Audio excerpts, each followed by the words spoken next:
Nothing worse than a Monday morning when you're driving back to work and you're thinking, oh, that Ross County trip just absolutely done my head in.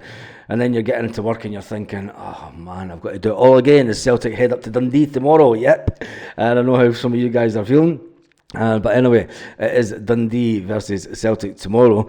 There's news coming out of America about that. Could you imagine Kenny Miller putting out that little message to the media saying, yep, we have signed Kyogo Furuhashi for Atlanta United.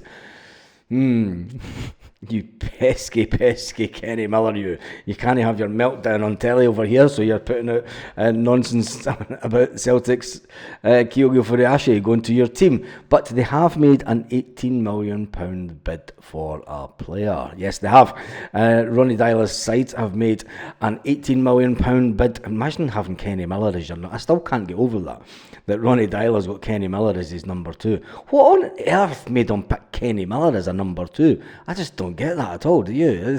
Maybe it was because he was just fed up of his meltdowns, and maybe he winds him up. I was part of the 9 in a row, Kenny, the second 9 in a row. I hope he does. I hope they sit and watch Celtic games and Ronnie just goes into work and he's like, top of the league and looking down on the Rangers. I hope he does. Anyway, Atalanta have made an £18 million bid for a Middlesbrough striker after Brandan Rodgers saying, look, Kyogo is going absolutely nowhere. They have turned their eyes to an £18 million pot to a Middlesbrough striker. So it's good news for Celtic fans this morning. When it comes to the Dundee game tomorrow, we're obviously still going to be without James Forrest. He's expected to make his return to training in around about a month's time after his injury. Yang, is he likely to start again? I think so. Will Adam Ida start up front with Kyogo again? I thought that allowed Kyogo to get some good space. And who's going to start in the midfield? Is it going to be Callum McGregor, Rio Hatate and Arne Engels again on Tuesday? I think it will be, but we'll speak about that at 8 p.m. tonight. So make sure you join us tonight. We can do our score predictions and potential team line up. And for me, I think that I hope that more of the younger guys start getting some game time, because it was nice to see some of them on the bench. Were they on the bench purely for the fact that the squad was running a bit thin on the ground, and I think that's the real reason that the young guys made the trip up. It'll be interesting to see what happens anyway on Tuesday evening. And talking about a young player at Celtic, Arne Engels shuts down the ridiculous transfer doubters. Yes, there's many on this channel that still believe that we paid far too much for Arne Engels and that we won't make the money back on Arne Engels. When you think back to when Arne Engels first came into the team, we had missed a few penalties, and Arne Engels comes in and takes the pressure off Celtic that way. Yes, he missed a penalty the weekend, but you've got to admit the keeper was way off his line, and the exact same happened to Kasper Schmeichel in a game up in Ross County, as we remember. He came off his line and the penalty had to be retaken. So it was rightly so that the penalty was retaken, because the keeper was about 3 or 4 steps off his line by the time that Engels hit the ball. But anyway, he did slot it away. He scored another penalty for Celtic. At that point, the Sevconians are in meltdown, saying another penalty to Celtic. They've got VAR with them.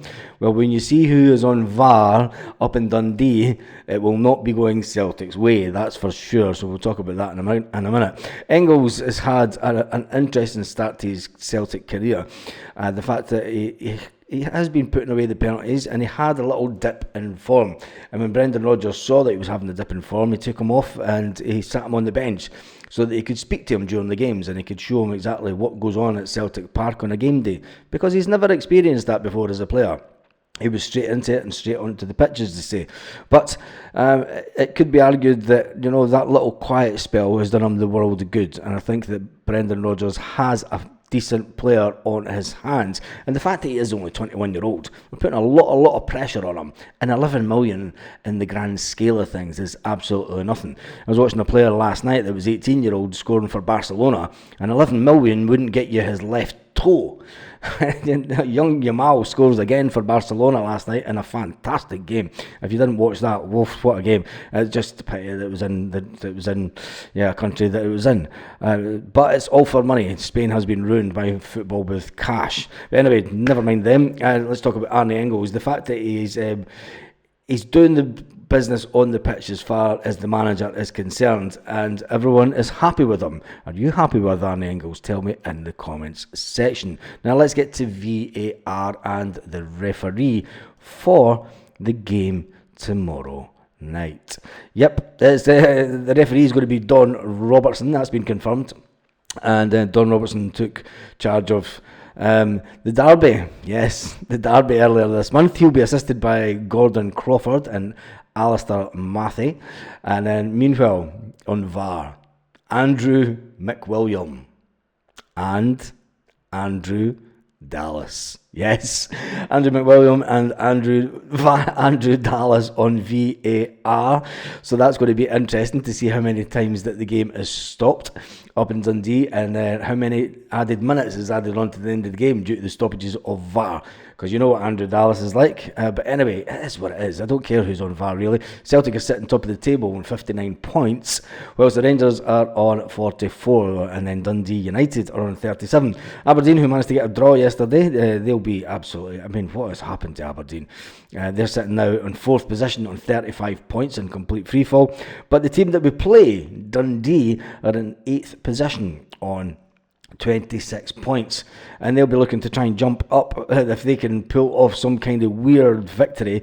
I say weird victory because, let's face it, Celtic have only lost one game all season, and I don't see them losing much more. I definitely do not see them losing to Dundee, who are sitting on a goal difference of -4, as well as Celtic are sitting on a goal difference of plus 53. Yes.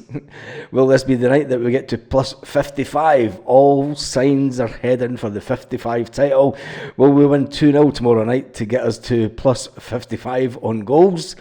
And then it's the onward and the downward straight, isn't it? It's the league title is within our grasp, and I think it is time that we start shouting from the rooftop that we're heading for 55. 55 is on its way.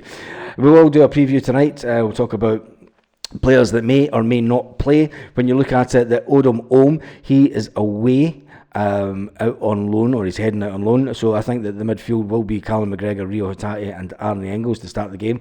Will he change it up and bring in Paulo Bernardo? Well, we need to see about that one. But I think it will be... It was interesting as well that Greg Taylor didn't get a shout at the weekend. He brought on to the left side of the fence, he brought on Liam Scales instead.